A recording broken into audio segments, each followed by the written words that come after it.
दोस्तों, आपने अक्सर सुना होगा कि बुर्किना फासो में जंगलात बहुत ज्यादा हैं, जहां शेर बहुत कसरत मिकदार में पाए जाते हैं। लेकिन इब्राहिम ने उन्हीं शेरों का फायदा उठाते हुए जो बीमार हो जाते थे या जो ज्यादा ही वाइल्ड थे वगैरह वगैरह, उनका इस्तेमाल करते हुए मसला इस तरह हल किया कि दुनिया हैरान रह गई। बुर्किना फासो का जोग्राफिया कुछ ऐसा है कि इसकी सरहदें अफ्रीका के सबसे घने और खतरनाक जंगल कांगो के साथ मिलती हैं। ये वही जंगल है जिसे दुनिया का दूसरा फेफड़ा भी कहा जाता है, और यहाँ जानवरों की ऐसी ऐसी अकसाम है जो शायद बाकी दुनिया ने देखी भी ना हो। इसी बॉर्डर के जुड़े होने की वजह से कांगो के जंगली शेर अक्सर रास्ता भटक कर या खुराक की तलाश में बुर्किना फासो के देही इलाकों में घुस आते हैं।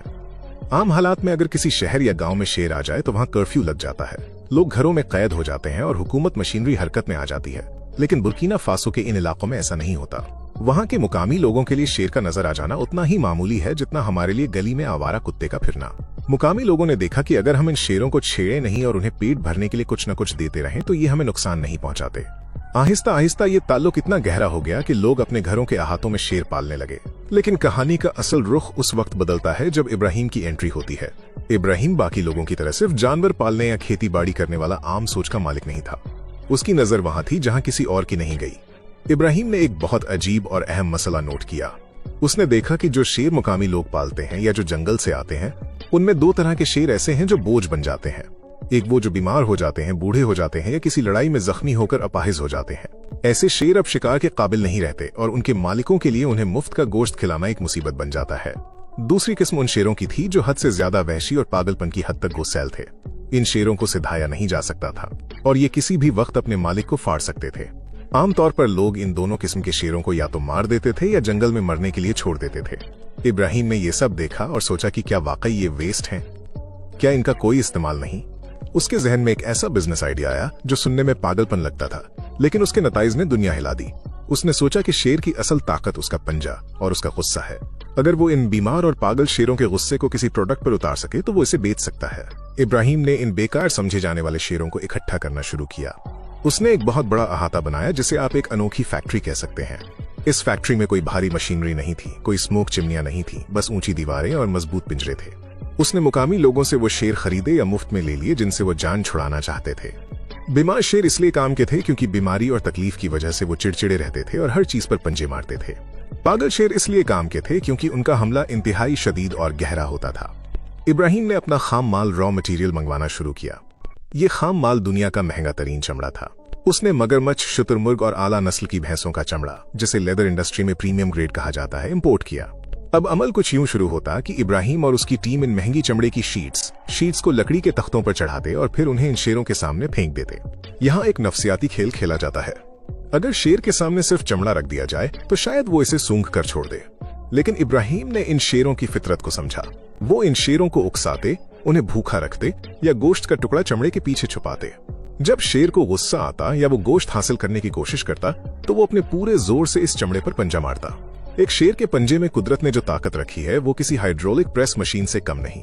जब वो नाखून चमड़े में घुसकर इसे खींचते हैं तो चमड़ा पूरी तरह नहीं फटता, बल्कि उस पर गहरी लकीरें, स्क्रैचेस पड़ जाती हैं। ये लकीरें बेतरतीब होती हैं, टेढ़ी मेढ़ी होती हैं और इनमें एक वहशियाना हुस्न होता है। कभी शेर एक पंजा मारता, कभी दो, कभी वो दांतों से पकड़कर इसे झटका देता तो डिजाइन ना बनता। ये टाइमिंग का खेल था और इसमें जान का खतरा हर वक्त मौजूद रहता था। इस तरह वजूद में आया लायन स्क्रैच आर्ट। शुरू में जब इब्राहिम ने ये फटे हुए और खुरचे हुए चमड़े के टुकड़े मार्केट में दिखाए तो लोगों ने मजाक उड़ाया कि ये तो कबाड़ है। लेकिन इब्राहिम को पता था कि वो आम मार्केट के लिए चीज बना ही नहीं रहा।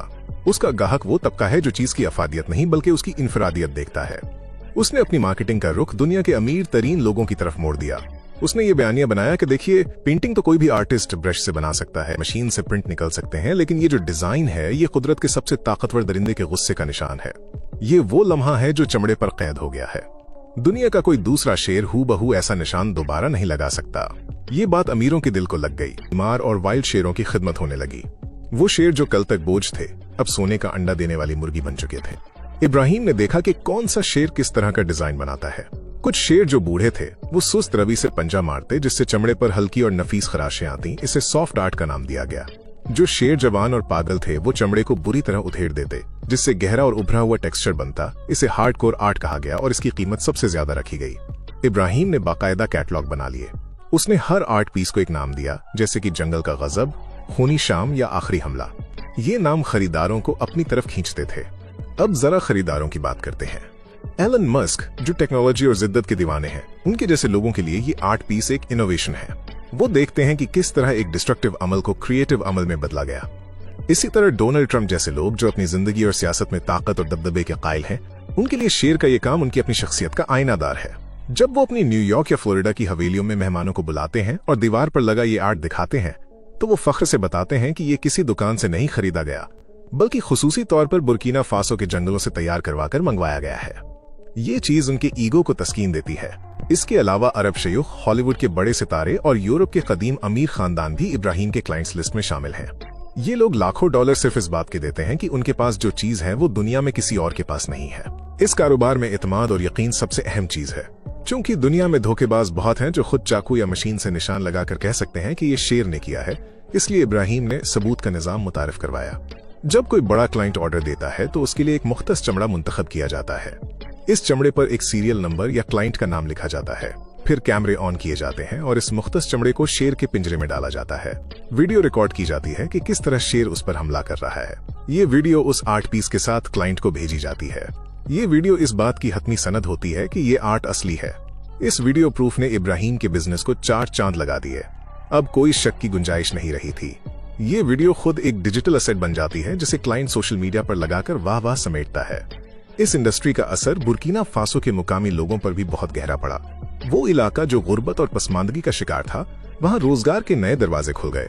वो लोग जो पहले शेर को दुश्मन समझते थे, अब शेरों के माहिर बन गए। उन्हें पता चल गया कि शेर को क्या खिलाना है, उसके नाखूनों की हिफाजत कैसे करनी है ताकि वो टूटे ना, क्योंकि नाखून ही तो ब्रश हैं, और शेर को किस वक्त गुस्सा दिलाना है। गांव के नौजवान जो पहले शहरों में मजदूरी के लिए धक्के खाते थे, अब वो इब्राहिम की फैक्ट्री में लायन हैंडलर्स के तौर पर काम करते हैं। औरतें चमड़े की सफाई और पैकिंग का काम करती हैं। ये पूरा एक इकोसिस्टम बन गया है। इब्राहिम ने साबित किया कि अफ्रीका के पास सिर्फ मादनियात ही दौलत नहीं है, बल्कि वहाँ की जंगली हयात और वहाँ का मुनफरिद माहौल भी बहुत बड़ी दौलत है अगर उसे बेचना आए। दिलचस्प बात यह है कि इस काम ने शेरों की नस्ल कुशी को भी किसी हद तक कम किया है। पहले जब शेर बूढ़ा या बीमार होता था तो उसे गोली मार दी जाती थी, क्योंकि उसका इलाज महंगा था और फायदा कोई नहीं था। लेकिन अब चूंकि वो बीमार शेर भी कमाई करके देता है, इसलिए उसका इलाज करवाया जाता है, उसे अच्छी खुराक दी जाती है ताकि वो ज्यादा देर तक जिंदा रहे और काम कर सके। ये एक अजीब तजाद है कि शेरों का इस्तेसाल भी हो रहा है और उनकी हिफाजत भी, लेकिन सरमायादाराना निजाम इसी तरह काम करता है। जहां मुनाफा हो वहां हिफाजत खुद ब खुद हो जाती है। इब्राहिम का अगला कदम इस आर्ट को मजीद फैलाना है। वो अब सिर्फ दीवार पर लटकने वाले पीस नहीं बना रहा, बल्कि इस चमड़े से हैंडबैग्स, जैकेट्स और जूते बनाने का सोच रहा है। जरा तसव्वुर करें, एक ऐसा जैकेट जिस पर शेर के असली पंजों के निशान हो, इसकी कीमत क्या होगी। फैशन की दुनिया में जहां डिस्ट्रेस्ड लुक, फटा हुआ फैशन पहले ही बहुत मकबूल है, वहां शेर का ये कुदरती डिजाइन तहलका मचा सकता है। बड़े बड़े फैशन ब्रांड्स जैसे कि गुच्ची या लुई विटन भी इस तरह के खाम माल में दिलचस्पी ले रहे हैं, क्योंकि उन्हें भी अपने अमीर ग्राहकों को कुछ नया बेचना है। इब्राहिम फिलहाल अपनी इजारादारी कायम किए हुए है और वो सप्लाई को बहुत महदूद रखता है ताकि कीमतें आसमान पर रहें। इस पूरी कहानी में हमारे सीखने के लिए बहुत कुछ है। आमतौर पर हम अपने हालात का रोना रोते हैं कि हमारे पास वसाइल नहीं है, माहौल अच्छा नहीं है या मुश्किलात बहुत है। बुर्किना फासो के हालात तो हमसे भी बदतर थे। वहाँ गुर्बत, जहालत और जंगली दरिंदों का खौफ था, लेकिन एक शख्स इब्राहिम ने इन तमाम मनफी चीजों को मुस्बत में बदल दिया। उसने देखा कि मसला शेर ही दरअसल हर है। उसने डिमांड और सप्लाई के उसूल को समझा। उसने समझा कि अमीर आदमी को जरूरत की चीज नहीं चाहिए, उसे ख्वाहिश और रब की चीज चाहिए। उसने एक बेकार चीज, फटा हुआ चमड़ा को दुनिया की महंगी तरीन लग्जरी आइटम बना दिया। आजकल की डिजिटल दुनिया में जहां हर चीज कॉपी हो सकती है, असलियत की कीमत सबसे ज्यादा है।